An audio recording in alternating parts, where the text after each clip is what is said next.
Welcome back to Chinatown Museum's fourth live stream for the month of June entitled What's Inside Chinatown Museum. I'm Yuri Tamura, the museum officer and your host for the past few live streams and this live stream as well. Today, we are joined by our resident curator, Janine Cabato, or better known as Miss Ja in our office. It's a bit weird for us to call her by her full name. So if we refer to her as Miss Ja in the live stream, it's the same person. We'd also like to say hi to Manila for Kids, Filipino Heritage Festivals, and Philippine Cultural College main campus. Thanks for tuning in, and we appreciate the support. Last week, we had an activity where you can make your own money. So this week,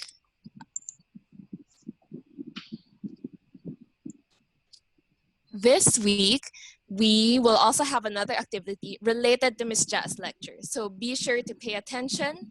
We will give the instructions at the end of the video. Janine Cabato is the resident curator of Chinatown Museum. She has previously worked with NCCA-sponsored art festivals in Mindanao and Spark Museum at De La Salle Santiago Zabel School. She graduated with an art management degree from Ateneo de Manila University. Educating and inspiring learners through culture and the arts is her passion. For the past few live streams, we keep mentioning tidbits about BINONDO'S history. Today, Chinatown Museum will be focusing on just that. This will be a great opportunity for kids to get to know interesting facts about BINONDO'S role in Philippine history in particular. Although our museum is currently closed, you can still visit us by joining this talk. O, diba? Free guided tour. And when we are open, you can catch us at the 4th floor of Lucky Chinatown Mall, Building A, at Reyna Regente Street, Binondo, Manila. So one of our most frequently asked questions is, does Chinatown Museum only feature Philippine Chinese history? This is a question that we hope to answer in Ms. Ja's lecture. So Ms. Ja, please take it away. Hello everyone, can you hear me? Yes, we can hear you. The audio is great. All right. We will start off with what you currently think about Chinatown. Almost all Chinatowns in the world are actually very busy with shopping. The shops are there, people go there to buy food, and it's especially busy during Chinese New Year. Of course, it wouldn't be Chinatown without the Chinese residents. What we are going to tackle today is that Binondo is more than just food and shopping. And it is more than just a Chinatown. It has a very strong history in terms of its Spanish and American traditions at the same time. It's very rich with other cultures also, and you will see this in our talk. So we start off with what you will find in the lobby of Chinatown Museum. It is this. Chinatown Museum presents Binondo, a history of connections.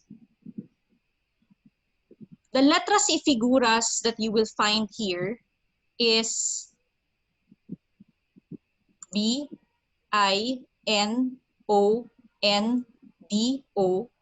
They are called letras y figuras because they are letters and figures. That's the English translation for it. And tipos del país are the figures that are part of the letters. It is also translated as types of inhabitants in the country.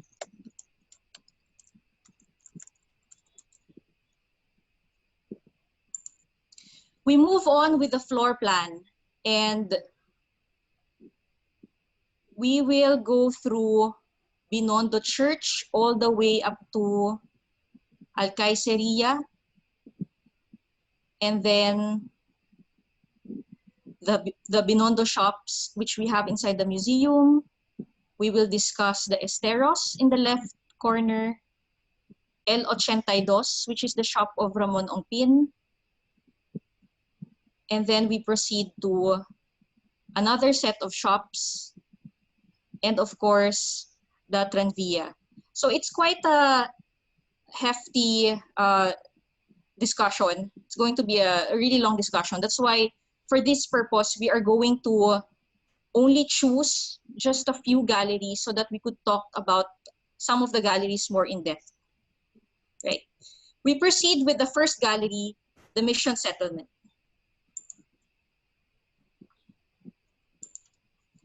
The mission settlement is the Dominican settlement in Binondo, and it's currently titled the Minor Basilica of San Lorenzo Ruiz. This is because San Lorenzo Ruiz, our first Filipino saint, was baptized in Binondo Church and then also worked in Binondo Church.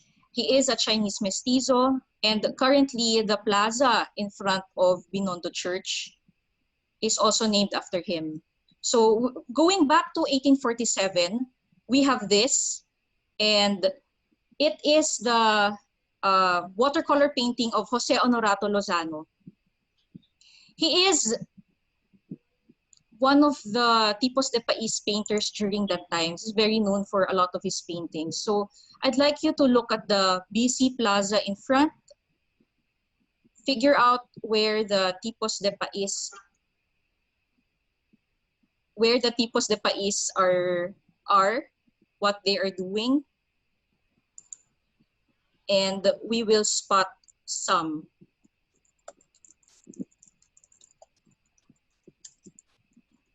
We have currently 7.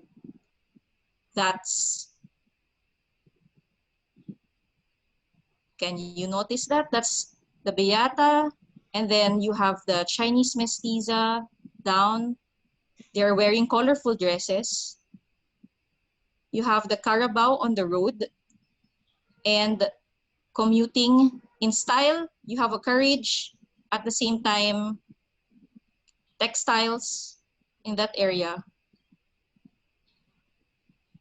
and also the Carabao carts and the Chinese businessmen.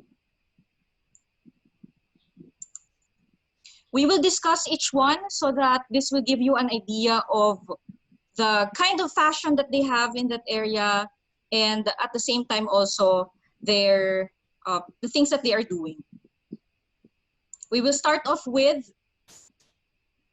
why you have the women wearing the black veil. This is because they are going to church early at 4 a.m. and they usually wear the cobija. So after mass, they go back home or they go to the market. And there were quite a number of artists who did renditions of beatas like this.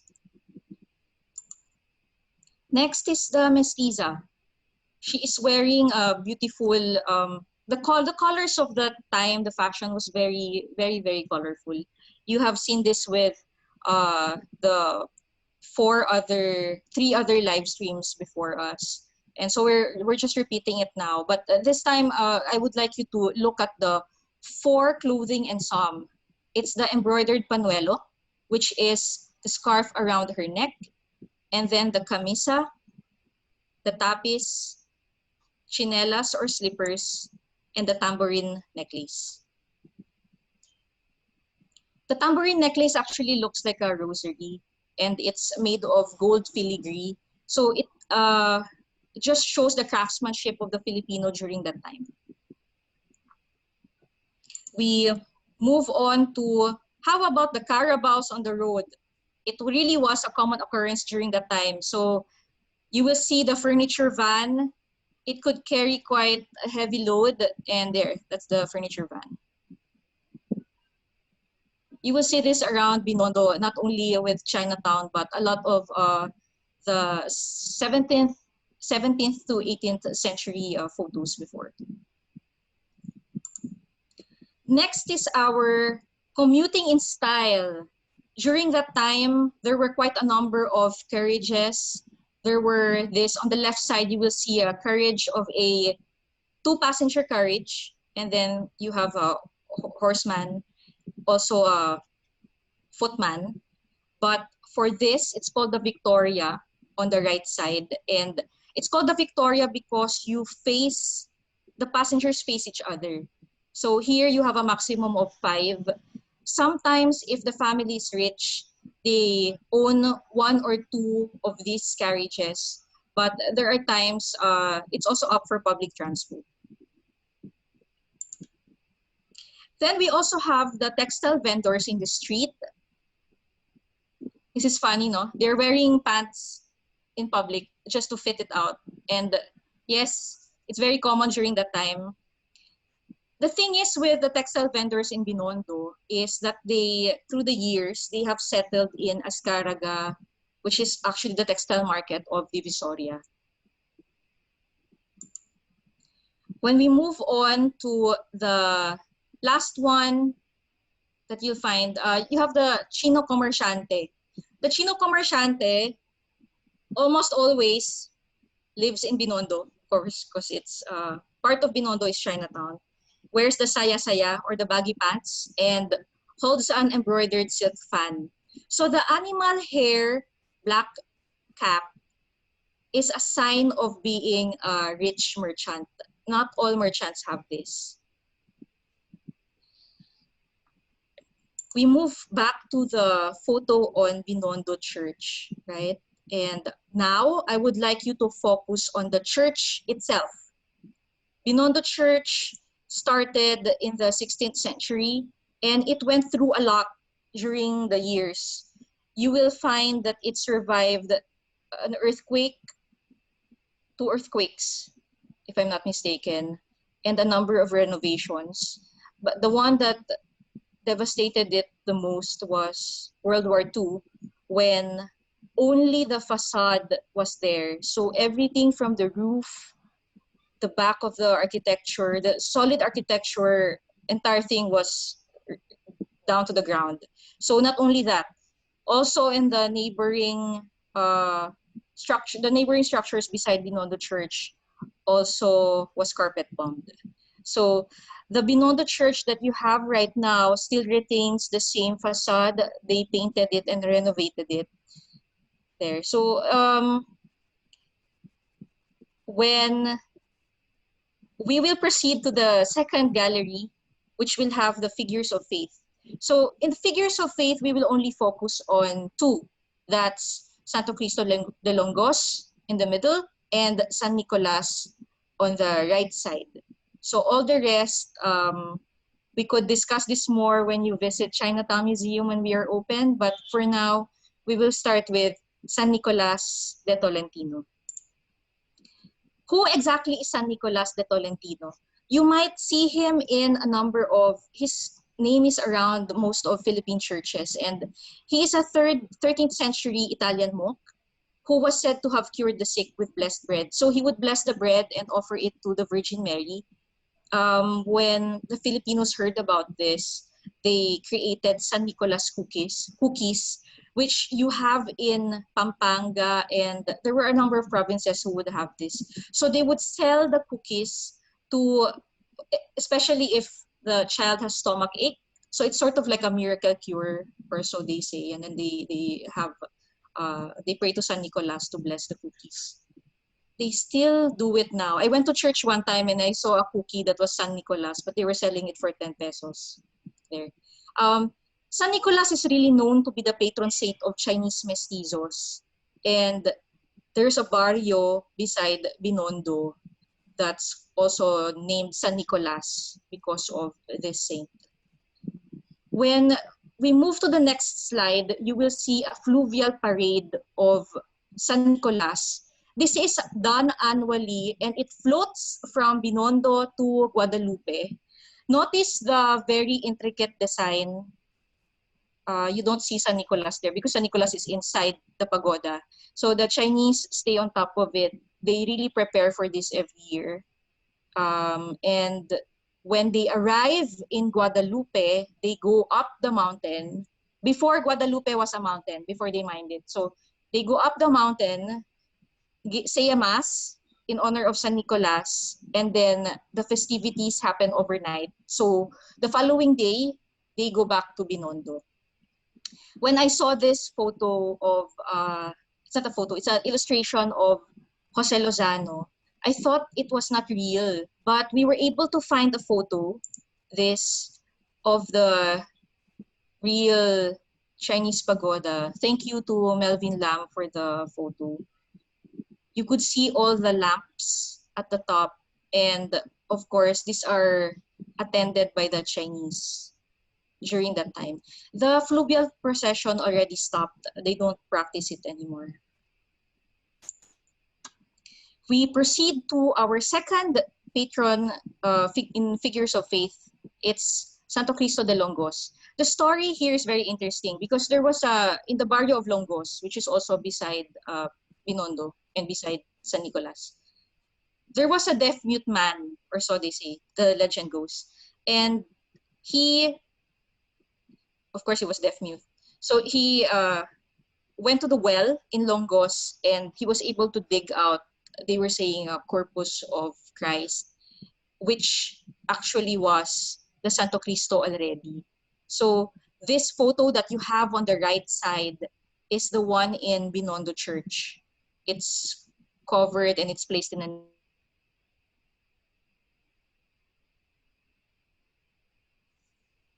So the actual crucifix is covered and it's placed in a niche in the Binondo Church. On the left, you have a copy of the crucifix. It's beside a grocery near the Binondo Church, and it's worshipped kind of like a Buddha with floral offerings and incense sticks. Okay, Miss Ja. So I talked about the offerings for the copy of the Santo Cristo crucifix outside of Shoppers and a little bit about the one in the niche.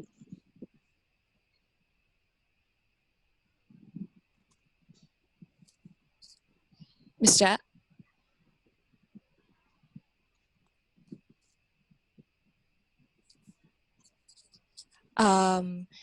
And the tradition of worshiping the Santo Cristo de Longos is still quite alive today. But more than just, I guess, as a religious, a hotspot for religious tradition. I'm back. Can you hear me? Yes. Do you want to talk more about the Santo Cristo de Longos? Can you hear us, Miss Ja? Hello? Okay, so we currently are having a bit of technical difficulty, so we ask for your patience and just hold on to the stream. So to talk more about the Binondo Santo Cristo de Longos, there are actually quite a few copies around the area. So you have one near one of the esteros at Estero de la Reina, and then I think there might be another one in the area of San Nicolas. So when we say Longos, this is a part of Binondo that's actually on the side of San Nicolas.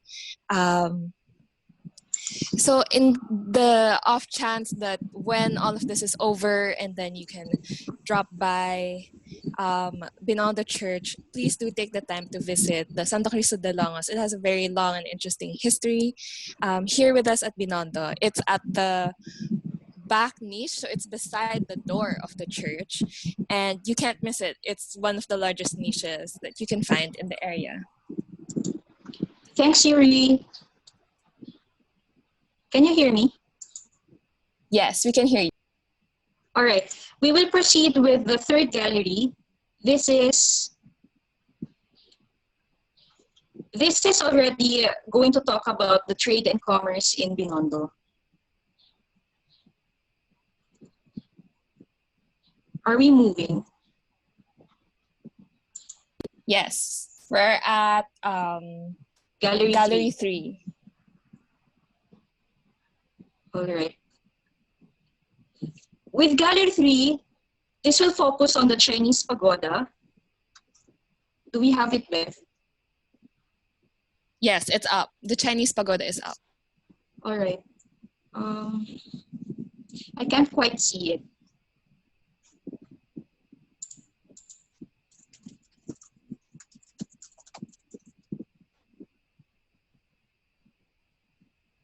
There. So the Chinese pagoda is based from a book called Fiestas en Manila, which was all about the fiestas during 1825. And King Ferdinand VII of Spain demanded that his remaining colonies demonstrate loyalty to the Spanish crown. This is because the Latin American colonies were already fighting for independence. And since Philippines was one of the colonies, he sent out his, you could see the photo there. And there are also two photos of Ferdinand VII up and down in the right. So when you cross the pagoda, this was in Puente Grande, you will see that it's as if you're paying homage to Ferdinand VII. And they had to do this annually, right? So we go in the Alcaiceria and you will see this, the Alcaiceria marker. We will next talk about the Alcaiceria marker because it plays an important role in the trade and commerce of Binondo. What is the Alcaiceria? It's a silk market. It's octagonal in structure. So you'll see it here. It has 8 sides and its ground floor is full of shops. Its second floor is lodging area for the merchants. Most of them, if not all, are from mainland China. They stay here for lodging and then they leave again before the typhoon season. So it's they have to leave before the rainy season because they have to get more wares again from China and then bring it back. So it's just a back and forth of trading there. We proceed with a map. Can you find where the Alcaiceria in this old map of Manila is located? Look for the octagonal structure and you will find it down below. It's located in San Nicolas. Do notice the strategic location of the Alcaiceria because it is at the mouth of Pasig River and it also is near the Bay of Manila. Why is this important? Because it is first very near where the galleons dock, very near where the cascos, you will know what a casco is later, I'll show it to you. The cascos pick up the goods, bring it there, and it's beside the aduana. The aduana is the customs house. There's also one in Cebu, and it's very near the seashore also. So, you know, it's a way where the goods are brought in for taxes. So that's why it's just beside each other. Very practical. And lastly, it was also across Intramuros. So very particular that this last parian, or so they say, that the Alcaiceria is the last parian, is because there are some canons that are pointing towards the parian. So in case there will be a revolt against the Spanish, they could easily throw a cannon towards the Alcaiceria going across the Pasig River there. So it's not a very, very stressful for people who were living in the Alcaiceria during that time. All right. What was happening in the Alcaiceria? There was a lot of trade. So these are just some of the items that were traded. Ceramics, of course, textile, pearls, and precious stones. What you need to understand is this is not just it. There's also medicines, and there are medicinal plants. There also are spices there. But even before the Alcaiceria was created, trade also happened within the islands, not only for Binondo. So basically, we had very strong trade relations, not only with people from China, but also the Arabs and other neighboring islands.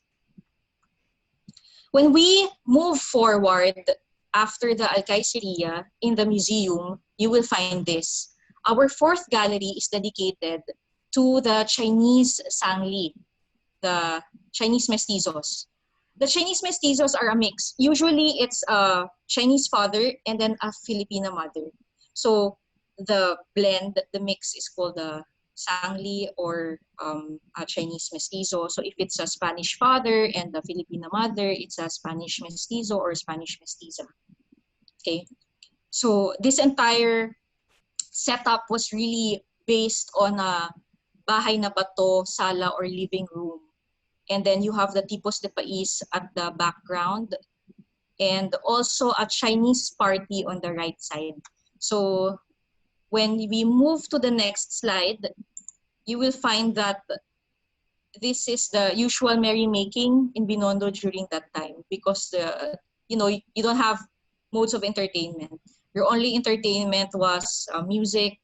Of course, they have theater, they have song, they have piano, musical instruments. So this is just one of the examples of their way of entertaining themselves. The other galleries in Chinatown Museum is mostly about the shop houses in Binondo. So we have the panaderia and also the taller de carpinteria. But I would really like us to focus on the industry of Binondo, because Binondo was known for having the most tobacco factories, right? And it really was a thriving, it really thrived the economy during that time because of the tobacco monopoly. More particularly, you will notice that in the next slide, there are quite a number of there.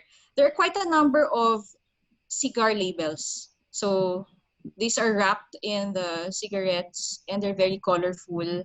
They are very different from the cigarette wrappers that we have now, right? We will go into more detail about it because this is very interesting. So just to put context to this, you have La Insular Cigar and Cigarette Factory, which is one of the main it's one of the main tobacco factories during that time after the tobacco monopoly. But all around Binondo, it's a cottage industry of cigars. So I'm talking about they have their own factory inside their house. So it could be as little as that, right? But everyone's main business is really into the tobacco industry. So beside the La Insular Cigar and Cigarette Factory, to the right side, you have Binondo Church, which you cannot see in the photo. And then Hotel de Oriente is also on the left side. So imagine the architecture back then. It was very beautiful and interesting. You might ask what happened to it. The war happened and it was destroyed. It was bombed together, Hotel de Oriente, La Insular Cigar and Cigarette Factory. And like I mentioned a while ago, only the facade of Binondo was left standing, right? So we go back to what was happening inside La Insular Cigar Factory. The cigareras were the ones that were folding the they were rolling the tobacco and they were also packing it for export. And the men were the ones delivering it. So it really was a thriving business. Thank you, Sir Ed, for the photos. Here we have the tobacco cigar labels, and we will go into the anatomy of each one. My first question is, how many cigarettes are there in this label? There are 30. 30 in the upper left, you will find it there. What is the name of the tobacco? Brand, it's La Paz y Buen Viaje. By English translation, it's Peace and Good Voyage. Who exactly is this? La Peace and Good Voyage is the Nuestra Señora La Virgen del Paz y Buen Viaje, is the patron saint of Antipolo. She survived around 7 galleon trips back and forth Manila and Acapulco. So this is just like, one of the reasons why she really was revered, because once you survive the galleon trade, that's around more than roughly 4 to 7 months of travel. And if you survive that travel, then it's really quite a miraculous voyage, right? So to survive 7 of that back and forth will really merit quite a huge number of following, which up to now is actually happening. And we will show it to you on the next slide. So you will see here you see those group of people.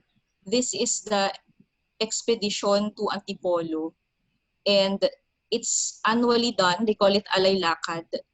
You make a panata, you promise. You promise to the patron saint that you will do some good, and then you walk it. Usually it's from it's from Quiapo Church all the way up to Antipolo. So that's quite a long walk. And when you arrive in Antipolo Church, there will be a mass that's heard there. All right. So my next question for this is, where was the factory located for this cigar label? It is in the lower left side, Asuncion 111, Binondo, Manila. And there are 24 cigarettes on top, you could see. They paid for the taxes on the upper right, Tarifa, Inciso. So taxes were paid for this. All right. When we move to the next slide, you will see that the cigar labels were created in a time when advertisements were not really the norm yet. So they used cigar labels as propaganda. So you have KKK, it's the Katipunan, El Patriota, La Rizal. Rizal was already dead during this time. So he really already was an icon for nationalism. And you could see there was a common theme to these four cigar labels because they were already sort of subtly calling for Philippine independence. Then we move on to Esteros de Binondo. In Esteros de Binondo, it's actually an estuary in English, and the cascos ply the estero. What are cascos? Cascos are used to transport cargo along Pasig River and its esteros. So those that are, for example, too heavy for the carabao to carry, they are transported by the casco. You will understand this more when you see the map of Binondo. And what's very interesting about the map is that you could see that Binondo is an island. Therefore, that's why it has a strategic location in terms of commerce and trade. At the same time, most of its esteros were, people really use this for transport, not only for goods, but also for people back then, when the esteros were still cleaner, right? In the upper left, you have the Maysik, which is derived from May in Chick, Filipino May in Chick, Maysik, it's May in Chick. That means a lot of Chinese live there kasi Inchik means Chinese. So up to now, it's still called Estero de Maysik, and it's at the back of Lucky Chinatown Mall where we are located. You will also find Maysik Police Station. It's the current name that they still use. Right? So we have more photos of transport and trade. This was how busy it was back then. Can you imagine esteros being used? Now you don't see that anymore. And the esteros are, unfortunately, the water is dead. When we move to the next gallery, this is El 82. And El 82 was really known for its being a hardware shop. So this was owned by Ramon Ongpin, one of the wealthy Chinese businessmen during that time. It's they say that it is a hardware shop, but it actually is it was selling a lot of different kinds, most especially art materials. So Juan Luna and Felix Resurrection Hidalgo, there were a number of the artists, the artworks that you find in National Museum, the classic artists. They bought their art materials in El 82. El 82 they were jumping from different locations, but one of its famous location was in Sacristia Street. Sacristia is named as such because of the sacristy. It was very near Binondo Church. So you could imagine how in my story right now, everything is connected. And in Sacristia Street, when Ramon Ongpin died, this was changed to Ongpin Street. So if you're craving for food, usually along Ongpin Street, you will find quite a number of restaurants also during that time. One of the interesting things about El 82 was that its phone number was 82. In Manila right now, we have 8 numbers. But back then, in 1882, there were only two numbers. So you could imagine how rich Ramon Ongpin was to be able to afford a structure that was already created of cement, when in fact most of the houses and the business establishments during that time were still made of wood.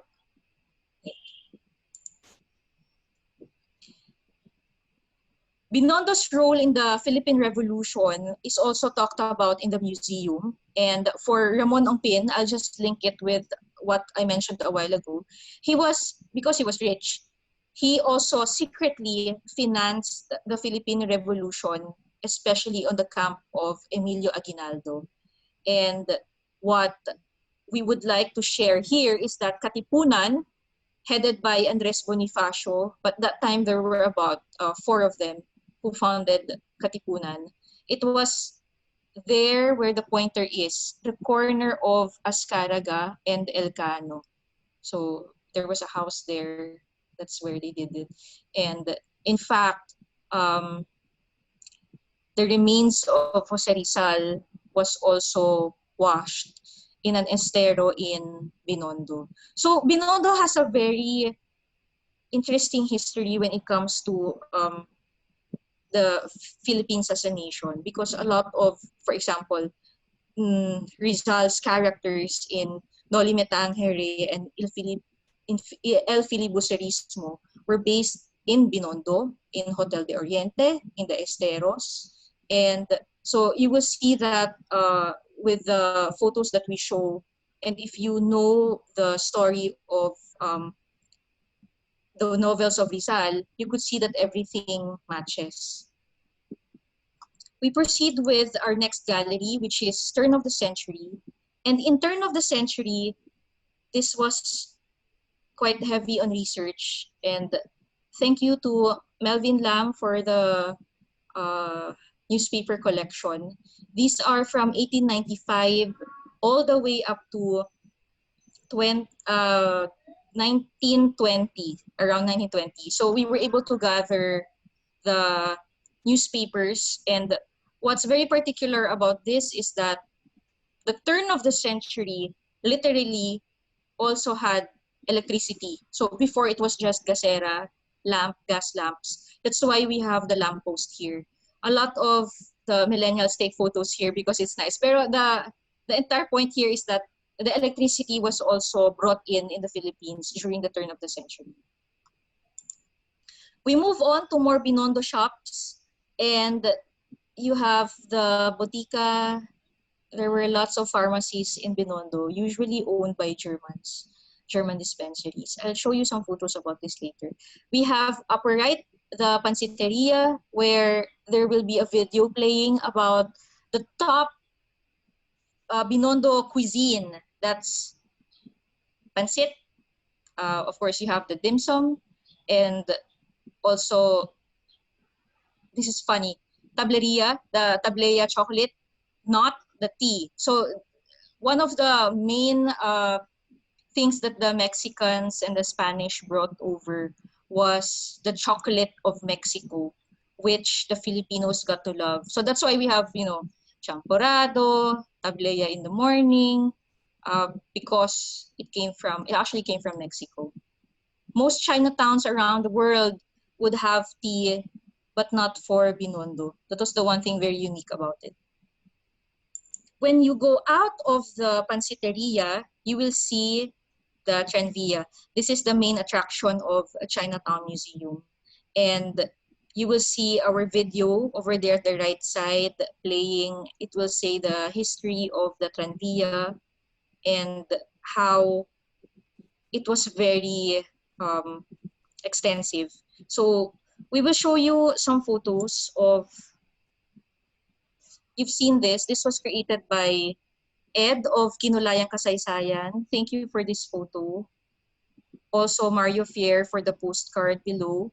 We have quite a number of Escolta area Tranvia photos because a lot of collectors really make sure that these are well taken care of.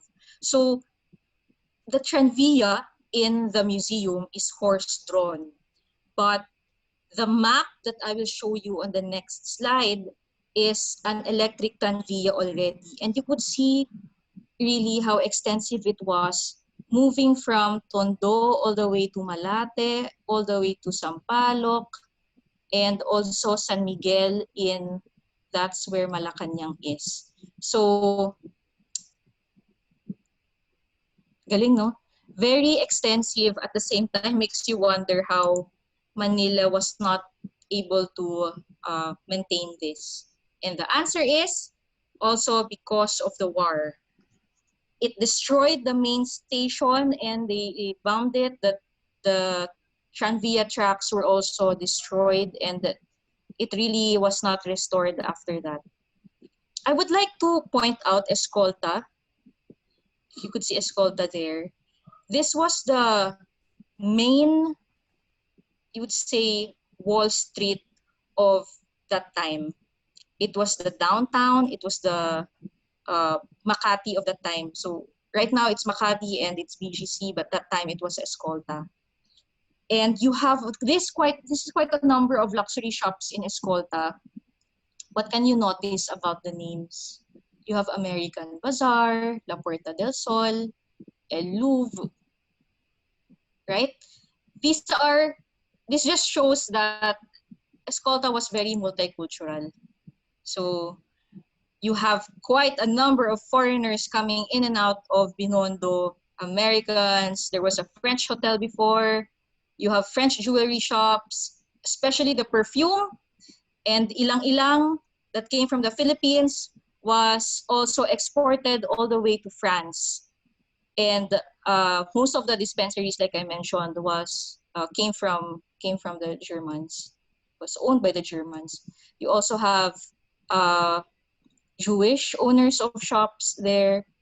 It was really a mix, and it was not just Chinese. So to answer the question, does Chinatown Museum only feature Philippine Chinese history? Of course, no. It was way more than that. And Chinatown is just a small part of Binondo. But the entire story of Chinatown Museum is a story of Binondo, because we find that it's more interesting to be able to really discuss Binondo's history in terms of Philippine history as a whole, because it was the first district that really pushed for the economy. Trade was very strong in that time. All right, so we go back to our letras y figuras. I think by now you are able to answer what those tipos de país figures are doing, right? We start with P. That's right. Those are the cigareras, and they are working in the factories. What are they doing? They are painstakingly rolling all of the tobacco to cigars. So you'd like to equate them with the call center agents. During that time, I read a book about this where Filipinas would really look forward to working in cigarette factories, because that's when they earn money. And to work there means that you have really good employment. So sort of a very strong industry during that time. Our second letter is the Santo Cristo de Longos. The Santo Cristo de Longos there are quite a number in Binondo. There are 3 images in Binondo. And all 3, instead of candles, you would have to light an incense. So there's a syncretic belief that's being mixed here with the folk Catholicism, which you have the sampaguitas, but you also have the incense, which is a Chinese practice there. Then we have the transportation. Letter N has the Tranvia, it has the carriage at the top, it has the Carabao cart, and you also have a peddler on the lower left side, right? It takes a lot of imagination to create figures and make them into letters. The last one would be, this is not yet the last, this is the last. This is the middle. O, pansitero. the pansitero usually sets shop outside the tobacco factories. So they feed the cigareras and they are mobile. They could go from different factory to another factory. But when you go to Binondo right now, there are a number of pansiteria shops that are really already settled in, they really have an establishment already, but still sell hand-pulled noodles. For letter N, we have street hawkers like the right Chino Chanchaulero, who is selling a jelly-like substance. The way they were explaining it was like gulaman. So Filipinos would know this. It's a sweet jelly-like substance that is actually akin to dessert. So there. But the way I understand it, it's like taho in the morning. So he goes around peddling that. And you also have banig sellers roaming around. What we don't have here is milkmaids and also milkmen who are knocking in different houses selling milk. So it was very environmentally friendly. Letter D is the cascos that were plying the esteros. Diba? This is very creative. The last one is letter O. You have the textile market, which still exists today at Ascaraga Market. And it's also at Ilaya. So sometimes those who would get married or have a party, they really buy their textile in Binondo still. This never changed. So it had a long, textile market has a long history in Binondo, right?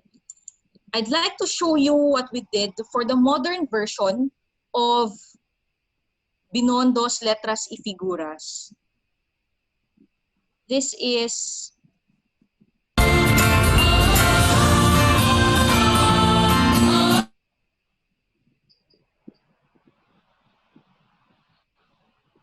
cute, right? But you still have the textiles at the end. Okay. Did you learn something for our talk today? I would like to challenge the kids to be able to create your own letras y figuras with your name, right? We will post this in our Facebook page. So let us know, and we will make sure that you will put your artworks in the comment section below. Thank you, everyone. Thank you for listening. Back to you, Yuri. Okay, everyone. Thanks for listening. We hope you learned something new today. If there's anything that's kind of new to you that you learned about Binondo, please comment it down below. We'd like to hear which facts are kind of new to you guys, because a lot of people know about Binondo, but there are a lot of things that they don't necessarily know about us until they come and see the museum. So I guess this is the portion of the tour, quote unquote, where we ask for your evaluation, to see also if you learned anything from the guided tour. Here in our past slide, you would be able to see some past photos of our tours. We miss our visitors, our interns, and everyone in general. We hope to be back so we can see you guys soon. But make sure to please follow our FB page at Chinatown Museum on Facebook to stay updated. So as soon as we open, we'd like to announce to you guys so that you also can come and visit us. Before we go, this is the link for our certificates. So if you need our certificate of attendance for this talk, we will put the link again on the comments down below or at the event page. Repeating that, we're going to put it on the comments down below and at the event page. Thank you for coming on to our show, and it will close, the registration will close at 3 p.m. tomorrow. So please keep that in mind. It will only be up for 24 hours. Before we go, our team would like to say goodbye and to thank Macdo for sponsoring today's talk. So again, our talk for today is sponsored by McDonald's. So yeah, do the other members of the team want to like come on and say goodbye before we close off the live stream? I think Miss Ja has an issue with her video, but thank you so much for watching again. Thank Look you so much forward for to watching. more. For Yes. more live streams this July. So this is the last of our June live stream, but we will be coming back on the second Saturday of July. Just stay in tune. We will post more announcements on our Facebook page. Okay, what other reminders are we supposed to give? So yeah, just stay on. We're working on the calendar. It will be up by July.